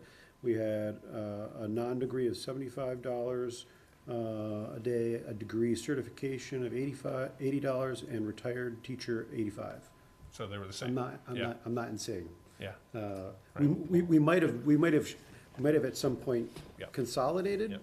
but I know we had, Send me that date, though, so I can look it up. but I know we've talked about it Yep. since then. It Yep. can't- it can't Well, be. I remember Yeah. there was an individual who was a retired teacher. Mr. Connor.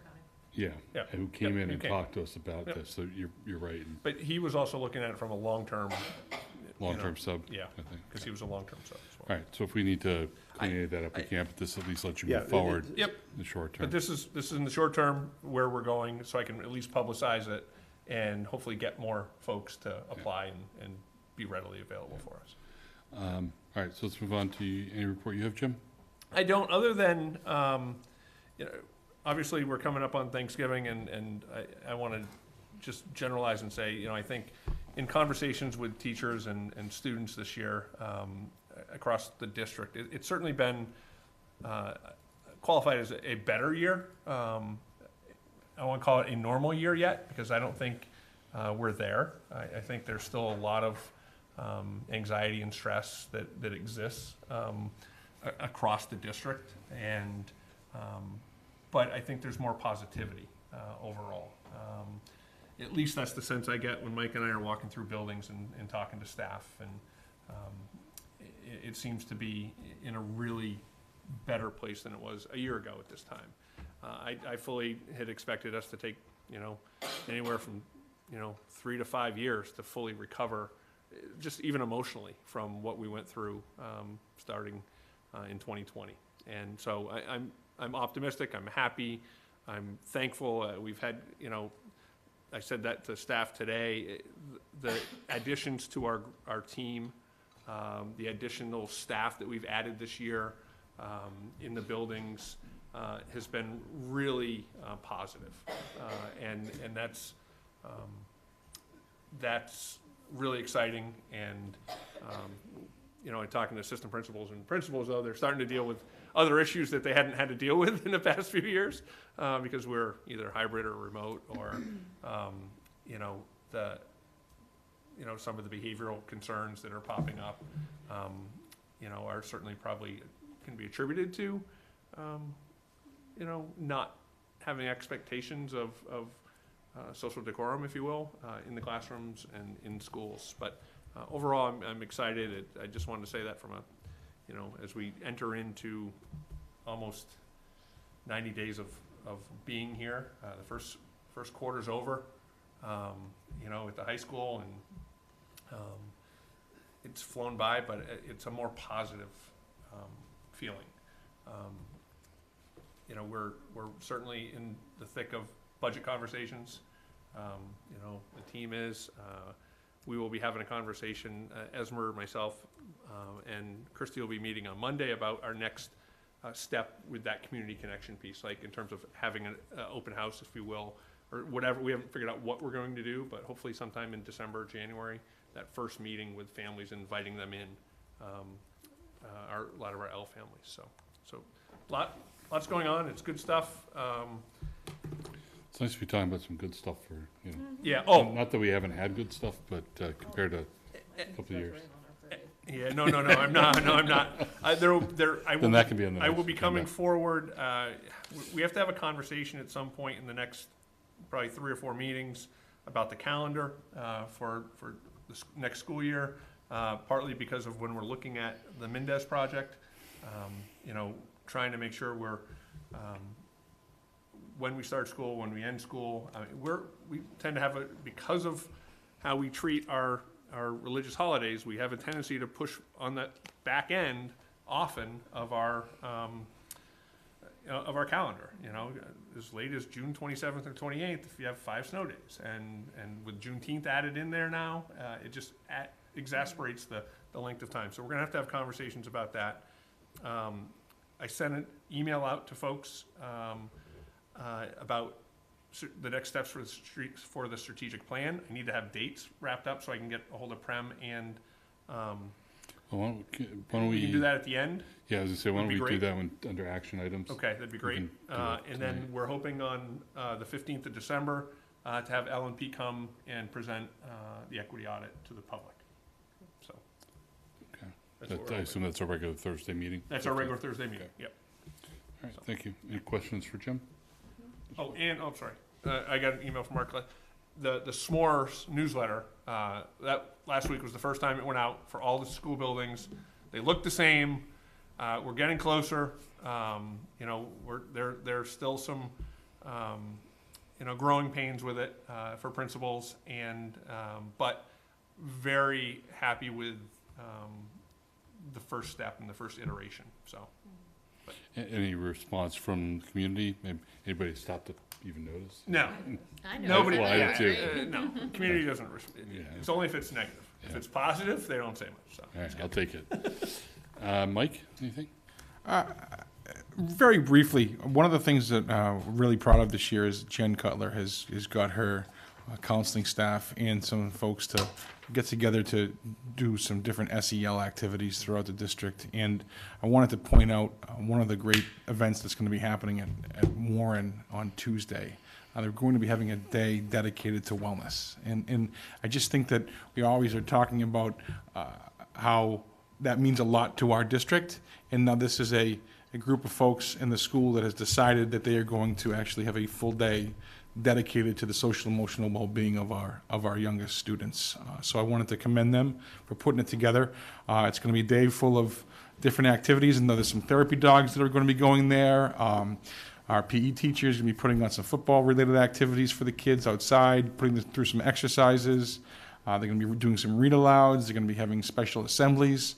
So I just thought it was really important to let you folks know that there are schools that are taking this very seriously, and I think it's really a lot of it has to do with the general understanding that we care a lot about our kids. So we talked a lot about achievement data today and MCAS, but coming full circle here, the SEL piece is alive and well, and I look forward to visiting Warren on the 22nd to see it in action. Thanks, Mike. Warrant approvals, Paul? Give me a second. Where are we here? There we go. Between October 21st, 2022 and November 17th, 2022, I, Paul Kendall, authorized by my signature payables in the amount of $1,500,904,325.25. This includes general fund expenses of $956,057.68, revolving expenses of $630,076.92, grant expenses of $8,034, and meals tax of $156.65. Great, thank you. On terms of consent actions, I'm going to pass over the minutes. I think technically we're supposed to identify which minutes on the agenda that we're going to approve and review. And since that's not on there, we'll just kick that over to our next meeting. So the one after that would be gifts and donations, Jim? We do. It's a long list. Okay. So bear with me. My good glasses here. Massachusetts General Hospital, I decided $2,500 for SEL.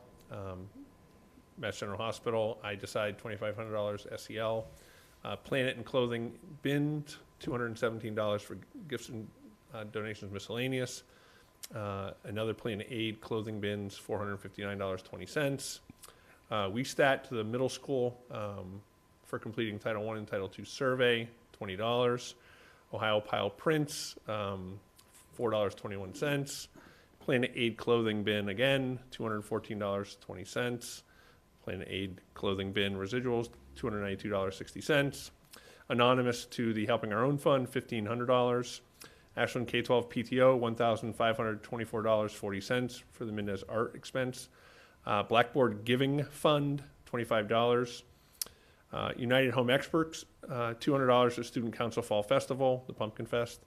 Fifth grade parents, class of 2029, $1,210.51 for the fifth grade celebration after expenses. Tracy Bowden, $200 to Pumpkin Fest. Oak Realty, $310 for Pumpkin Fest, Student Council again. Friends of the Ashland Public Library, $200 for Pumpkin Fest, Student Council. Backstage Dance Center, $200, Student Council, Pumpkin Fest. We're all in this together, $166.50 to AshPack. Heidi Hansen, $140 for the David Mindus Scholastic Book Fair. Special Olympics, Yawkey Way Sports Training, $2,000 for the AHS Unified Basketball Program. And Ashland Community David Mindus students from the Scholastic Book Fair, $9,553.96 for a total of $23,437.58. Great. Wow. Lots of donations. Yeah. Fantastic. Is there a motion? Move to accept as presented. Is there a second? Second. Paul? Aye. An aye for me. All right. Member updates. Let's start over with Paul. Well, so last time we had town meeting, so the big thing from our perspective was the free cash allocation of the $250,000 to the Mendez project. So that went through. I did obviously answer some online questions about the reason for that, and as I stated on there, we're on budget But as we all discussed, we did use some contingency funds at the beginning, and this will hopefully allow us to maybe revisit some of the things that we did have to compromise on earlier, so appreciate that. And on Tuesday, we had a building committee meeting, but during the afternoon, I took the Mendez Site Council for a site walk of the new building. So that included 3 teachers and some parents. So they were, Jim and Mike can tell you more about that, but I think there was some jealousy amongst the teachers that the 3 of them got to go do the site walk, and so they were pretty excited. Everyone's gonna be clamored to be on the site council. I was gonna say that's the advantage. That's the advantage of raising your hand. You get this one bonus. One perk. So one of the things that that was discussed there, and I've spoken with Jim and Chris about this a little bit. You know, the policy we have is that if it's not curricular, it's not going to the other building, right? So there's no furniture, nothing's going to the other building, and that includes some of the furniture or storage they've been accustomed to. And so there were some questions regarding, hey, you know, they're really concerned about not having the storage they need for things over there. And so I had that conversation with them. First of all, the FF&E is still in progress. FF&E is furniture, fixtures, and equipment. So that is continuing that conversation. But what I impressed upon them is 2 things. You're going to be asked to be different in the new building, right? We're not doing the same thing just because we did it 20 years, for the last 20 years. We're in a new space. We're rethinking how we're doing things. And so we're doing that. But also, when I mentioned to Jim and Chris, is I expect that we have an idea of how we're going to operate in this new space, and we're getting great feedback and guidance from professionals, right, that design these spaces and everything like that.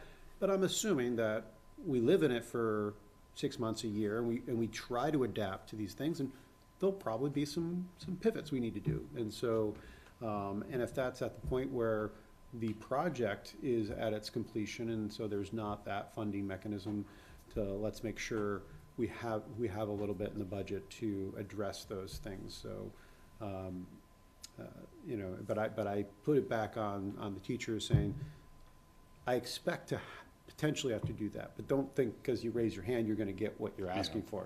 We're going to be asking you to really make a concerted effort to do it the new way that is purposeful in the new space. So, but that was a really great walk. We ended up, I was going to do open meeting law review with them afterwards, but we spent so much time in the building that wasn't practical, or they just didn't want to do that. But which I don't blame them. I was gonna say, really? Surprise, right? But I asked a lot of questions during that walkthrough. they did ask a lot of questions, honestly. Like, how many more questions do we have to ask to avoid the open meeting law discussion?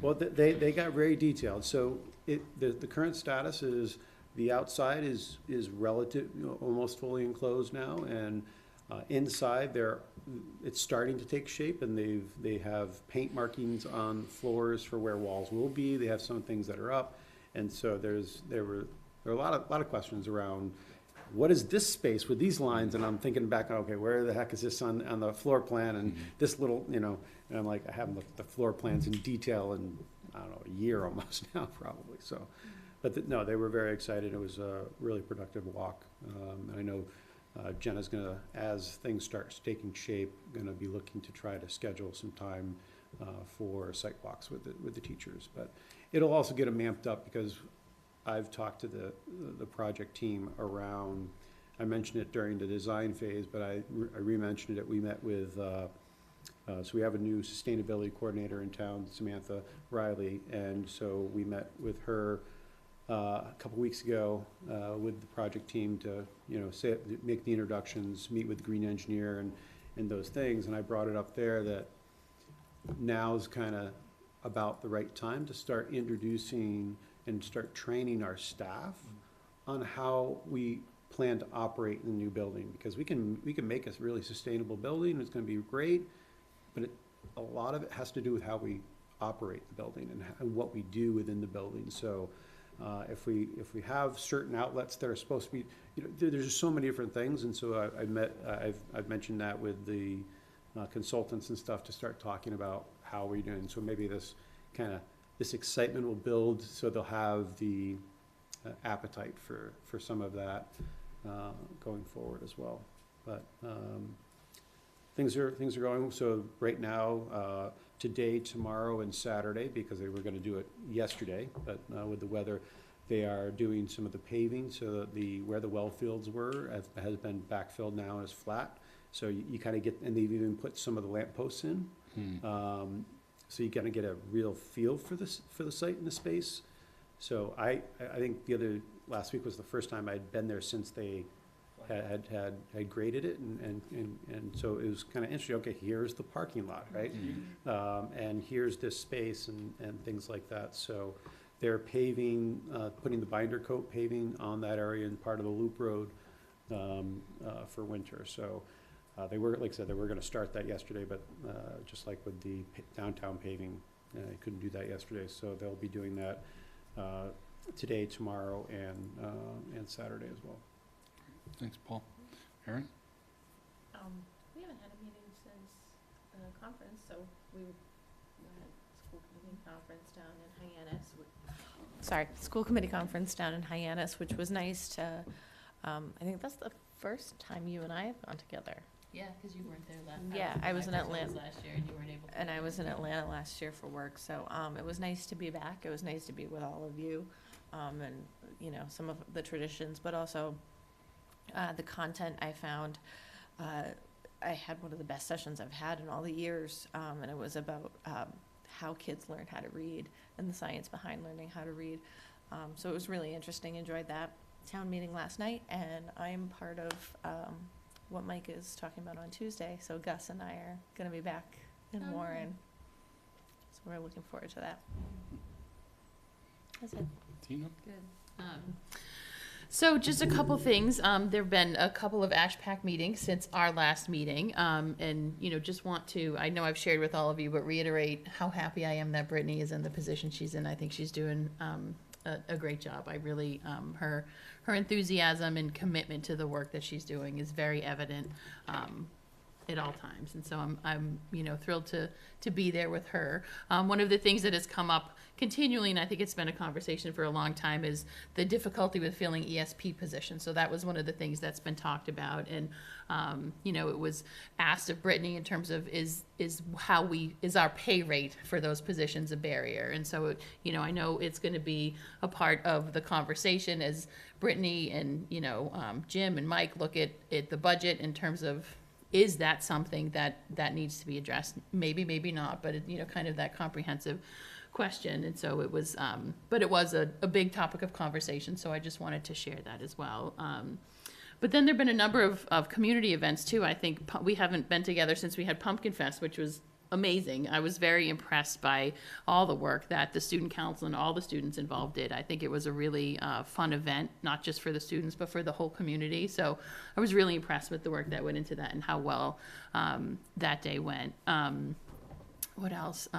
Last week there was a band concert for the high school and the middle school, which was very well attended, and I think the kids enjoyed. They all did a wonderful job. It was great to hear them. I think that's it. Aside from what's already been mentioned. Yeah. So the only thing I was going to mention was the town meeting last night. I was supposed to be at site council at the high school yesterday. Got stuck waiting for a person to come to the house to fix something. They ran late, so I didn't get to site council yesterday. But Kelly did reach out to me to talk about community service, which is a topic that's come up here before. She and I are going to just touch base offline next week at some point. But I'll have, after that conversation, we'll see if there's something that needs to come back here or where they're going to progress on it. But that is a topic of discussion apparently at site council. And What's the gist of the I haven't talked at site council at all about it. This is a new topic, at least to my knowledge. But I think we've talked about it, and I know that Kelly has been here and talked with us about it. in terms of, the past few years where we waived the requirement because of COVID. In those discussions, my recollection is that some things have come up about sort of the value of the community service requirement, whether it's something that people are just doing to check boxes, and just looking at that requirement in totality, not the National Merit Society piece of it, right, which has got some rules of its own on it, and you probably know better than I do. National Honor Society? Yeah, I'm sorry, that's the wrong word. And then, but we also have our graduation requirement, and so I think it's getting a critical look. Obviously I was not a part of the discussion to hear sort of what the site council itself is thinking about. I will say as a parent of now 2 high school kids, I've got a perspective from seeing how that really works, and I can say that there are plenty of times where I think forms are submitted for an hour's worth of work that it might be a little inflated, and so if we're really committed to community service as a real thing rather than a check the box, I think that's sort of part of what's on the table. I don't know if you want to add anything to that, Jim? No, no, not really. It's, again, if there's any adjustments that are being recommended, they have to come before the board because it's part of the graduation requirement, which is in the policies, so. So, yeah, so I That's all. intend to touch base with Kelly next week, and I'll see where she wants to go. But I look forward to having that conversation with her, because I think it's been something that's been on the to-do list for a little while and probably got backburnered because of COVID, because nobody could do any of it. And No, everybody did that. it's great that somebody's gonna look at it and say, okay, what adjustments we need to make, to make it, to meet the intention, Meaningful, right? yeah. That's right. And it should go for all graduation requirements, not just community service. So that's all I have. Tommy? Tommy, I'm sorry. Thank you. General updates. The high school's been pretty status quo. It's a lot like how my freshman year felt, and I have a sister who's currently a freshman, and comparing the two experiences, they're relatively the same across the board. Pre-COVID, post-COVID, obviously. For currently the senior classes that I'm a part of, applications are in for the most part, and now it's just the countdown until people get accepted into universities and are rejected, and that all happens.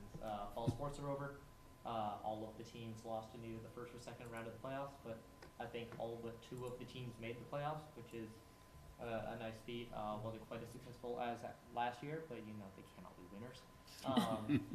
And now it's just the transition. It's like a 2-week down period for clubs and stuff, and sports before the winter stuff starts, and then we do it all again. You got a couple of big things coming up next week, though, right?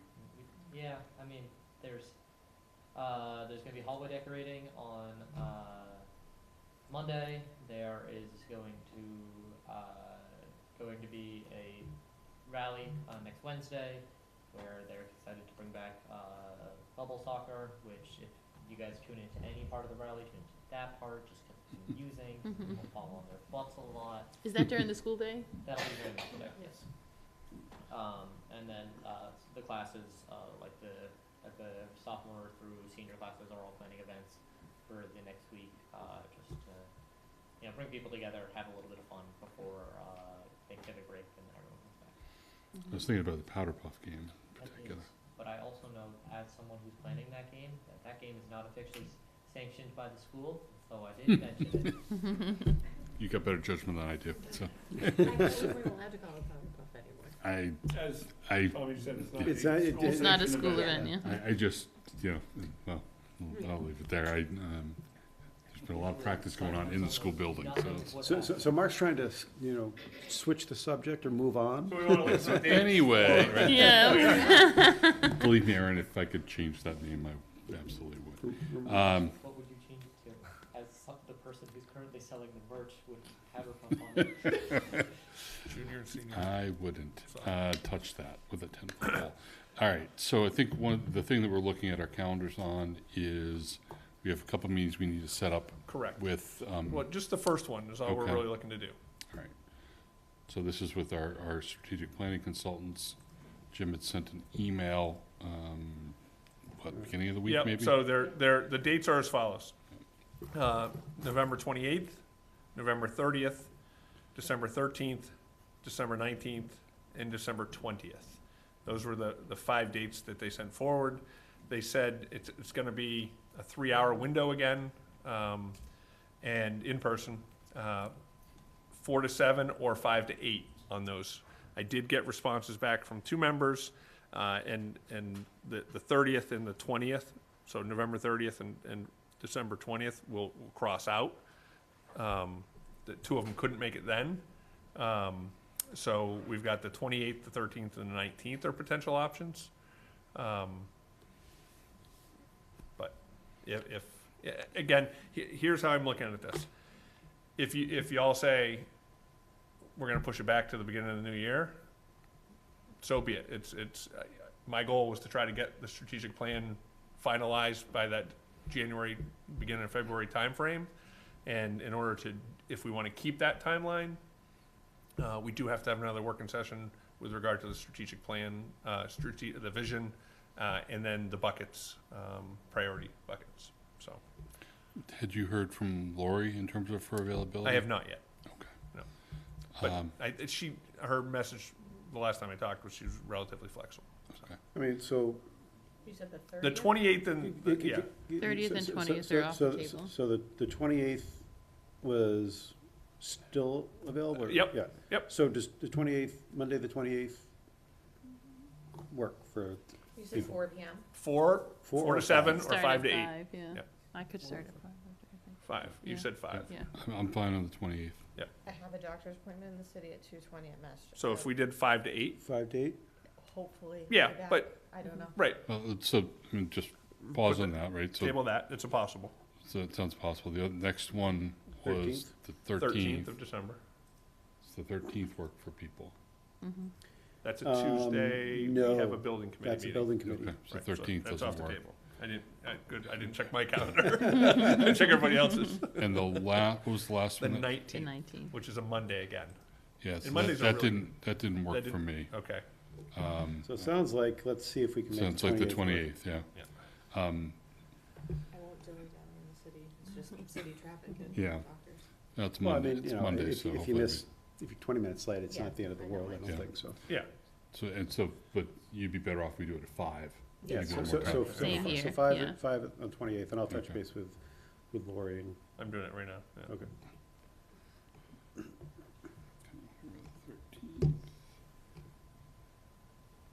She said she was one watching online. Yeah, Why does she Hi, just get on Lori. Zoom? I know, but she didn't want to pop up there because Right. she, Then is she attending? right, Yeah. right. so okay. All So right. I will deal with that. So I will talk to Prem tomorrow.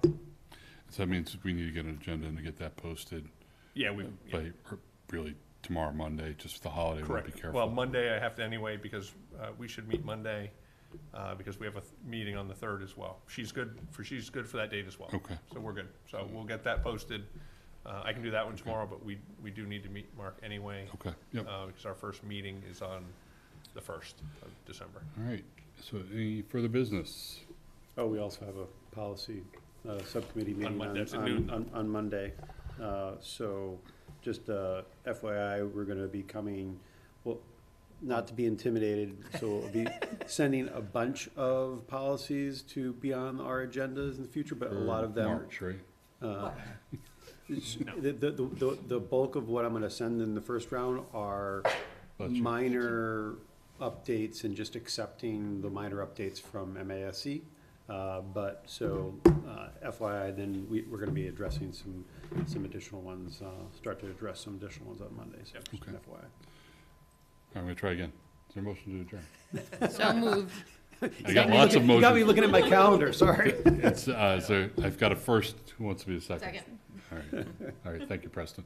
All in favor, Paul? All right. Aaron? Tina? Aye. And yes for me, we are adjourned. Awesome. Thank you. Good night. Good night. And I didn't skip any topics. Good job, Mark. No, Jim, open that. Because I want you to pull up Griff on the student thing.